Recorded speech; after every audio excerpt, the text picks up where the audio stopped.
TDP ఎమ్మెల్యేలు ఇంటింటికి వెళ్ళి ప్రజల సమస్యలు తెలుసుకుంటున్నారు. ఆమదాలవలసి ఎమ్మెల్యే కోన రవికుమార్ ఇంటింటికి వెళ్ళి ప్రజలతో మాట్లాడుతున్నారు. ప్రజల నుంచి ఎలాంటి రెస్పాన్స్ ఉందో ఎమ్మెల్యే గారిని అడిగి తెలుసుకుందాం. ఎమ్మెల్యే గారు చెప్పండి. ఈరోజు సుపరిపాలన తొలి అడుగు అనే కార్యక్రమం కూటమి ప్రభుత్వం ఏర్పడి 1 సంవత్సరం పూర్తయినటువంటి ఈ సందర్భంలో తెలుగుదేశం పార్టీ చేస్తున్నటువంటి కార్యక్రమం. ఈ కార్యక్రమంలో ముఖ్యమంత్రి గారి దగ్గర నుంచి చిట్ట చివరన ఉన్నటువంటి కార్యకర్త వరకు అందరూ కూడా ప్రజల దగ్గరికి వెళ్ళి ఈ కూటమి ప్రభుత్వం ఏర్పడిన తర్వాత ప్రజలకు ఇస్తామన్న సంక్షేమం ఏ కార్యక్రమాలు ఇచ్చాం, ఇంకా ఇవ్వవలసినవి ఎప్పుడు ఇస్తాం, ఏ వ్యవధిలో ఇస్తాం అనేది వాళ్ళకి వివరించి చెప్పడం, ప్రభుత్వ పథకాలు అర్హత ఉన్న ప్రతి ఒక్కరికి అందాలి. మేమేమి దోపిడీలు చేసో భయపెట్టో బెదిరించే వ్యవస్థ ఏదైతే వాలంటరీ వ్యవస్థ ఉందో ఆ వాలంటరీ వ్యవస్థను పెట్టి జగన్మోహన్ రెడ్డి అన్నాడు అర్హతలు ఉన్న వాళ్ళకి రాకుండా చేయడం, పార్టీలకు అనుకూలంగా మాట్లాడడం, ప్రభుత్వమే నేరుగా పథకాలు అందిస్తున్నాం. మేము మొట్టమొదటిగా ఏడాదికి 3 గ్యాస్ సిలిండర్లు ఉచితంగా ఇస్తామని చెప్పాం. మేము ఏ మహిళ కానీ ఏ ఇంటికి కానీ ఎవరు వెళ్ళలేదే, వాళ్ళ ఆధార్ కార్డులు అడగలేదే, వాళ్ళ రేషన్ కార్డులు అడగలేదే, వాళ్ళ ఫోన్ నెంబర్లు అడగలేదే, వాళ్ళ ఏలుముద్దలు అడగలేదే. కానీ ఈ రాష్ట్రంలో 1 కోటి మందికి ఇళ్ళకి ఈరోజు మేము సబ్సిడీతో అంటే పూర్తి స్థాయిలో ఉచితంగానే గ్యాస్ సిలిండర్లు అందిస్తున్నాం. ఈరోజు ఇంటింటికి వెళ్ళి అడిగాను నేను, ఏమ్మా వస్తున్నాయా చెప్పారు మహిళలంతా కూడా, మా డబ్బులు పడినాయండి. అలాగే తల్లికి వందనం, ఏ తల్లికి కూడా పిలిచి ఏమ్మా నీ ఆధార్ కార్డు ఇవ్వు, నీ రేషన్ కార్డు ఇవ్వు, నీ ఫోన్ నెంబర్ ఇవ్వు, లేకపోతే మీ ఆయన ఎక్కడున్నాడు, నీ పిల్లాడు ఎక్కడున్నాడు, ఈ హెరాస్మెంట్ మేము చేయలే. ఈ ఆధార్ కార్డులు, ఈ రేషన్ కార్డులు, ఫోన్ నెంబర్లు తీసుకోవాలని పేరుతో ఇంటిలో మగవాళ్ళు లేనప్పుడు ఇంట్లో దూరి ఆడవాళ్ళని ఇబ్బంది పెట్టడాలు అవేం లేవు. జగన్మోహన్ రెడ్డి ఆనాడు వాలంటీర్లను పెట్టి వైసీపీ కార్యకర్తలను పెట్టి ఈ రాష్ట్రంలో ప్రతి మహిళ ఇబ్బంది పడేటట్టుగా ఆ రోజు సృష్టించాడు, ఆ రోజు చేశాడు. ఈరోజు మేము అదేం చేయలేదు. ఏ ఒక్క మహిళనైనా మీరు అడగండి, నేను అదే అడిగా. కానీ ఈరోజు మేము 67 లక్షల మంది పిల్లలకి ఈరోజు తల్లికి వందనం డబ్బులు వాళ్ళ ఖాతాల్లో జమ చేశాం. ఈరోజు ఇంటర్మీడియట్ మొదటి సంవత్సరం 1వ తరగతిలో చేరే వాళ్ళ డేటా ఇప్పుడు వస్తుంది. రేపు 5వ తారీఖు నాడు వాళ్ళకు కూడా డబ్బులు వేస్తున్నాం.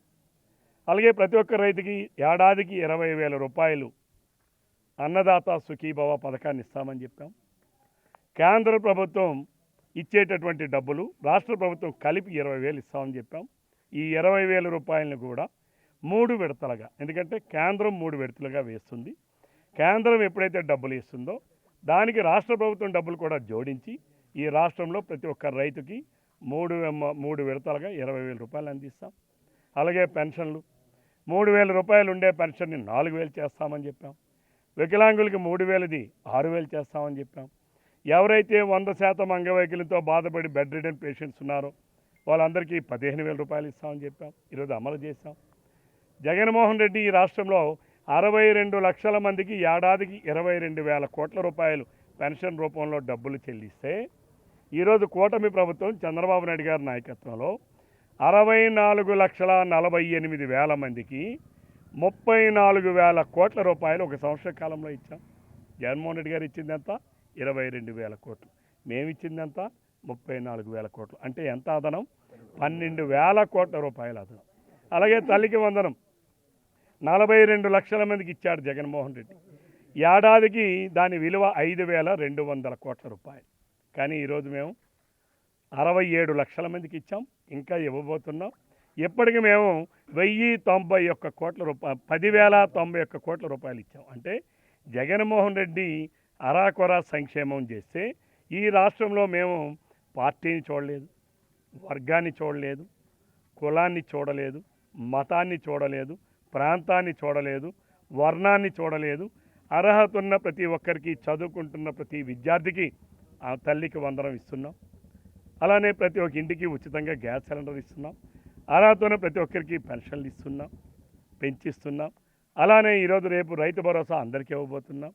అలానే మహిళలకి ఏదైతే ఉచిత బస్సు ప్రయాణం ఉందో రేపు ఆగస్టు 15 నుంచి, స్వాతంత్రం వచ్చిన రోజు నుంచి మనం ఆగస్టు 15 నుంచి జిల్లా పరిధిలో, ఆ రోజు మేము క్లియర్గా చెప్పాం, ఏ జిల్లాకు ఆ జిల్లా పరిధిలో ఎవరైతే మహిళలు ఉంటారో ఆర్టీసీలో బస్సు ప్రయాణం చేస్తే ఉచితమని చెప్పాం, రేపు అమలు చేస్తున్నాం. సార్ ఇప్పుడు చూసుకుంటే మీరు ఇప్పుడు చెప్పిన కార్యక్రమాలన్నీ కూడా రాష్ట్ర వ్యాప్తంగా జరుగుతుంది. కానీ మీ నియోజకవర్గానికి వచ్చేసరికి చాలా సమస్యలు ఉన్నాయి. అవి సంక్షేమానికి సంబంధించి కావచ్చు, లేదంటే అభివృద్ధికి సంబంధించి కావచ్చు. ఇప్పుడు మన చేనేత క్లస్టర్ని ఏర్పాటు చేస్తారని చెప్పేసి చాలా మీరే కాదు అన్ని పార్టీలు అన్ని ఎలక్షన్స్లోనే హామీ ఇస్తున్నారు. కానీ అది ఎంతవరకు వచ్చింది? మీ హయాంలో అది నెరవేరుస్తారా? నేను హామీ ఇవ్వలేదు. చేనేత క్లస్టర్ని ఏర్పాటు చేస్తానని నేను కానీ, తెలుగుదేశం పార్టీ కానీ, జనసేన కానీ, భారతీయ జనతా పార్టీ కానీ మేము హామీ ఇవ్వలేదు. ఇచ్చినటువంటిది జగన్ మోసాల రెడ్డి ఇచ్చాడు, మేము ఇవ్వాల. ఎందుకంటే ఏది అవుతుంది, ఏది జరగదు మాకు స్పష్టమైన అవగాహన ఉంది.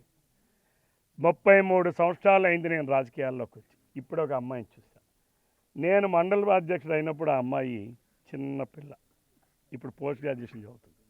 అంటే ఈ మండలంలో అప్పుడు పుట్టిన పిల్లల దగ్గర నుంచి ఇప్పుడు అందరినీ నేను పోల్చగలను.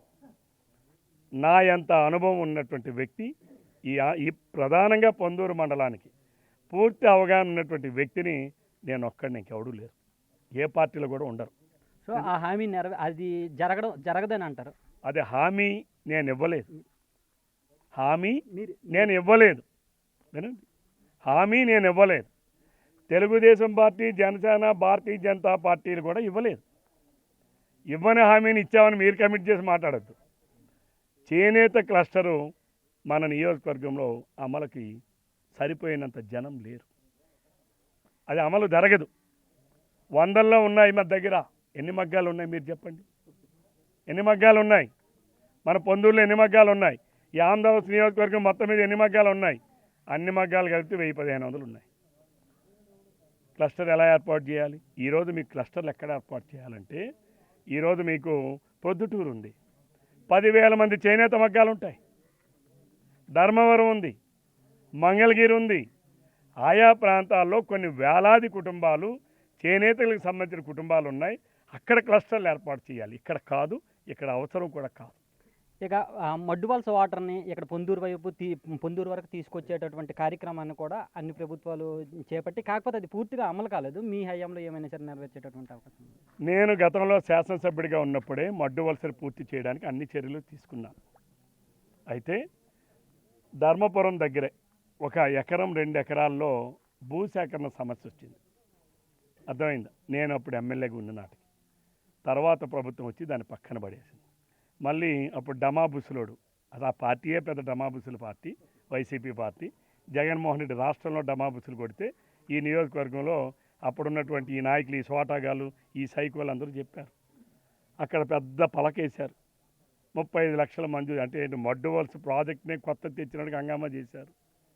ఏమైనా చేశారా? మళ్ళీ చెప్తున్నా, అవసరాలు మారాయి. గుర్తుపెట్టుకోండి. మీరు కూడా నాలెడ్జ్ని పెంచుకోవాలి, విలేకరులు కూడా. ఒకప్పుడు భూమిని సాగు చేయడానికి ఎక్కువగా ఇంట్రెస్ట్ చూపించేవారు. ఈరోజు ఈ ప్రాంతంలో ఎక్కువగా పరిశ్రమలు వచ్చాయి, స్టోన్ క్రషర్లు వచ్చాయి, ఇతర పరిశ్రమలు వస్తున్నాయి. అంటే సాగు చేసే భూమి సాగేతర అవసరాలకి మారింది. అయితే ఇప్పుడు ఇక్కడ నీళ్ళు అవసరమా? అది కూడా మేము ఇప్పుడు పరిశీలిస్తున్నాం. ప్రాజెక్టు నిర్మాణంలో ప్రతి భూమికి నీరు ఇస్తామని ఎక్కడా ఉండదు. ఎందుకంటే దాని లెవెల్స్ని బట్టి ఉంటుంది. నీరెప్పుడు పల్లానికి బారుతుంది, నీరెప్పుడు ఎలా బారదు. ఇప్పుడు మనకి పొందూరు మండలంలో కొంత పారిశ్రామిక అవసరాల కోసం కొంత భూమి వినియోగం మారింది. భూమి వినియోగం మారినటువంటి ఈ దశలో దాని అవసరం ఎంతవరకు ఉందనేది కూడా నేను స్టడీ చేస్తున్నాం. అధికారులు కూడా స్టడీ చేయమని చెప్పాను. రియాలిటీకి వెళ్ళమన్నాను. ఏదో మనం వేగ్గా ఏవో స్టేట్మెంట్ల కోసం కాదు, తప్పనిసరిగా చేశాక ఈ 4 సంవత్సరాల కాలంలో మిగిలిన ప్రాజెక్టు దశని పూర్తి చేస్తా. ఏదైతే ఆ రోజు ఆయకట్టు ఉన్నటువంటి ఆయకట్టు వేరు, ఇప్పుడు ఆయకట్టు విస్తీర్ణం కూడా తగ్గింది. ఎందుకు తగ్గిందనంటే చెప్పాను మీకు, భూమిని సాగు చేసే విధానం కన్నా పరిశ్రమలకి, సాగేతర అవసరాలకి చాలా భూమి వెళ్ళిపోయింది. కాబట్టి దాన్ని బట్టి ఈరోజు మళ్ళీ ఆయకట్టును మార్చి మేము దాన్ని కూడా పూర్తి చేస్తాం. ఇక మీరు 80% హామీలు నెరవేర్చామని చెప్పేసి చెప్తున్నారు. కానీ వైసీపీ విషయానికి వచ్చినట్టయితే వెన్నుపోటు దినోత్సవం అంటున్నారు, ఇంకోవైపు యువత పోరు అంటున్నారు, ఉద్యోగాలు ఇవ్వలేదు అంటున్నారు.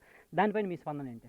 అసలు వైసీపీ అంటేనే దొంగల పార్టీ, అదొక సైకోల పార్టీ.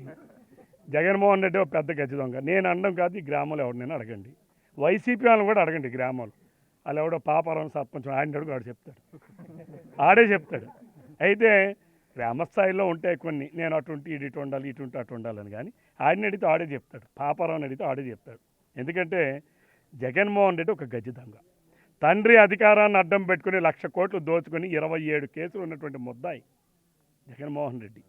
ఇప్పుడు ఆర్థిక నేరగాడు. ఈ మాట నేనల్లా, సుప్రీంకోర్టు చెప్పింది. రేపు మరలా అనేక స్కాములు చేశాడు. మద్యం స్కామ్ 30,000 కోట్ల రూపాయలు దోచుకున్నాడు. ఈరోజు జగన్మోహన్ రెడ్డితో అనుయంగా ఉన్నటువంటి వాళ్ళు అందరూ జైలుకి పోయారు. రేపు జగన్మోహన్ రెడ్డి వంతే ఉంది. ఈ కలెక్షన్ చేసిన డబ్బులన్నీ ఎక్కడికి వెళ్ళాయి? తాడేపల్లి ప్యాలెస్కి వెళ్ళాయి, జగన్మోహన్ రెడ్డికి చేరాయి. అన్ని చేతులు అక్కడికే చూపిస్తున్నాయి. కాబట్టి ఇసుక ఈరోజు ఇందాక నేను అడిగా, అదే ట్రాక్టర్ యజమాని, అదే ట్రాక్టర్ డ్రైవరు గడచిన 5 సంవత్సరాలు జగన్మోహన్ రెడ్డి ప్రభుత్వంలో ఇదే ధర్మపురానికి ఒక ట్రాక్టర్ ఇసుక ధర 5,000 నుంచి 7,000 వరకు అమ్మాడు. ఇప్పుడు అదే ట్రాక్టర్ యజమాని, అదే ట్రాక్టర్ డ్రైవరు ఇదే గ్రామానికి ఇసుక ధర 1,100 నుంచి 1,200 అమ్ముతారు, 1,000 రూపాయలు. మరి ఈ వైసీపీ సైకోలు కోన రవికుమార్ ఇసుకని దోసుకుంటున్నాడు. దోసుకుంటే ధర్మపురంకి వెళ్ళకొస్తుందండి. నేనే ఇసుకని దోసుకుని ఎక్కడ పెట్టుకుంటా? మా పెని మీద పడుతుందా? నా ఇల్లు పడుతుందా? లేకపోతే ఏమైనా బ్యాంకులో తీసుకెళ్ళి ఏమైనా డిపాజిట్ చేస్తానా? ఏమైనా డిపాజిట్ చేస్తానా? అంటే ఇసుకకి సంబంధించి ఏంటి నేను అడుగుతా ఉన్నాను. ఈరోజు 1,100 1,000 రూపాయలు. దేనికా 1,000 1,100? నది నుంచి ఈ ఊరికి రావడానికి ఆ ట్రాక్టర్ వాడికి అద్దె, ట్రాక్టర్ నడిపే డ్రైవర్కి బేట, ఆ ఇసుకని ఎత్తడానికి అయ్యే కూలీల ఖర్చు. ఇసుకను ఉచితం. మేము చంద్రబాబు నాయుడు గారి ప్రభుత్వం ఎన్నికల ముందు ఏం చెప్పాం? ఇసుకని ఉచితంగా ఇస్తామని చెప్పాం. అక్కడ ఇసుక ఉచితం. ఈరోజు ట్రాక్టరు ఇసుక నడిచిరాదు ధర్మపురానికి. ఎవడో ఒక ట్రాక్టర్ వెళ్ళాలి. ఆ ట్రాక్టర్లో ఇసుక ఎత్తడానికి 4 కూలీలు అవసరం. ఆ ట్రాక్టర్ నడపడానికి డ్రైవర్ అవసరం, వాడికి బేట, వాడికి జీతం ఇవ్వడం అవసరం. ఆ ట్రాక్టర్ అక్కడి నుంచి రావాలంటే మంచినీళ్ళు ఇస్తే నడవదు, ఇసుక ఇస్తే నడవదు, పెట్రోల్ పోయాలి, దానికి డబ్బులు ఖర్చు పెట్టాలి. అర్థమైంది కదా? అంటే 1,000 రూపాయలు. ఇక్కడ ఎవరినైనా చెప్పానండి, 5,000 రూపాయలు ఆ రోజు దోచుకున్న జగన్మోహన్ రెడ్డి ఈ సైకోలు వాళ్ళు దోచుకున్నారా? లేకపోతే ఇక్కడ కోన రవికుమారో, చంద్రబాబు నాయుడు, తెలుగుదేశం పార్టీ వాళ్ళు దోచుకున్నారా? చెప్పమన్నట్టు గుండె మీద చేసి. నాటు బండికి 1,600, ఎటు ఒక బండికి 3 నాటు బళ్ళు వేస్తే తప్ప ఒక ట్రాక్టర్ అవ్వదు. అంటే 5,000. అంటే దోపిడీదారుడు ఎవరు? జగన్మోహన్ రెడ్డి. అసత్యవాది ఎవడు? జగన్మోహన్ రెడ్డి. ఈ జగన్ రెడ్డి కాదు, జగన్ మోసాల రెడ్డి. 5 సంవత్సరాలు ముఖ్యమంత్రిగా పనిచేశాడు. ఎన్నికల ముందు జగన్మోహన్ రెడ్డి గారు అనేక హామీలు ఇచ్చాడు. 134 హామీల్ని అమలు చేయలేనటువంటి అవినీతి ముఖ్యమంత్రి ఎవరైనా ఉన్నాడంటే అది జగన్మోహన్ రెడ్డి. ఇది నేను కాదు చెప్పడంలా. అమ్మఒడి ఎన్నికల ముందు ఏం చెప్పాడు? మీరు చెప్పండి, ఏం చెప్పాడు? అందరికీ ఇస్తా ఉన్నాడు. ఇచ్చాడా? లేదే. ఎన్నికల ముందు ఏం చెప్పాడు? నేను మద్యపాన నిషేధం చేస్తా, మద్యం కనబడదు అన్నాడు. ధర్మపురంలో ఊరికి ఒక బెల్ట్ షాప్ ఉంది,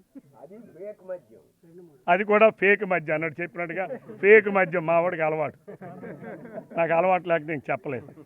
అర్థమైందా? ఫేక్ మద్యం వాస్తవం. అది నాసి రకం మద్యాన్ని చెప్పి ప్రజలకు ఇచ్చి దోచుకున్నాడు జగన్మోహన్ రెడ్డి.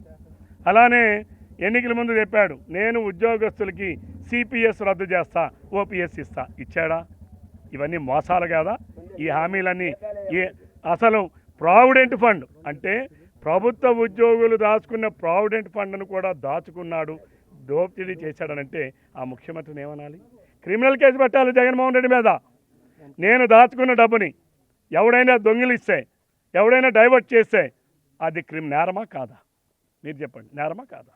మరి అటువంటిది జగన్మోహన్ రెడ్డి ప్రభుత్వ ఉద్యోగులు దాచుకున్నటువంటి వాళ్ళ జీతాల నుంచి వచ్చిన డబ్బులు, దాచుకున్నటువంటి డబ్బుల్ని వాళ్ళని ఇవ్వకుండా వాటిని డైవర్ట్ చేస్తే, వాటిని అవినీతి చేస్తే జగన్మోహన్ రెడ్డి గారి మీద క్రిమినల్ కేసులు పెట్టాలా లేదా?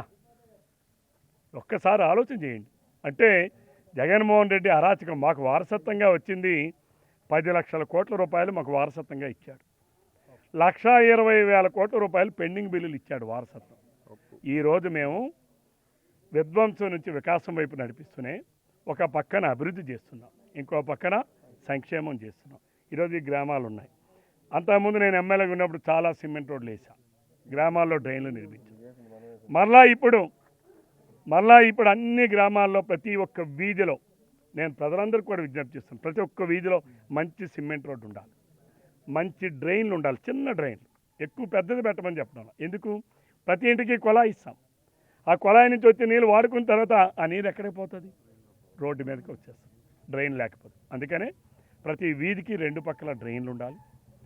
ఊరు పరిశుభ్రంగా ఉంటేనే ఊరిలో నివసించే ప్రజల ఆరోగ్యం బాగుంటుంది. ఇది మా విధానం. ప్రజల్లో చైతన్యం తీసుకొస్తా, ప్రజలందరికీ విజ్ఞప్తి చేస్తున్నా.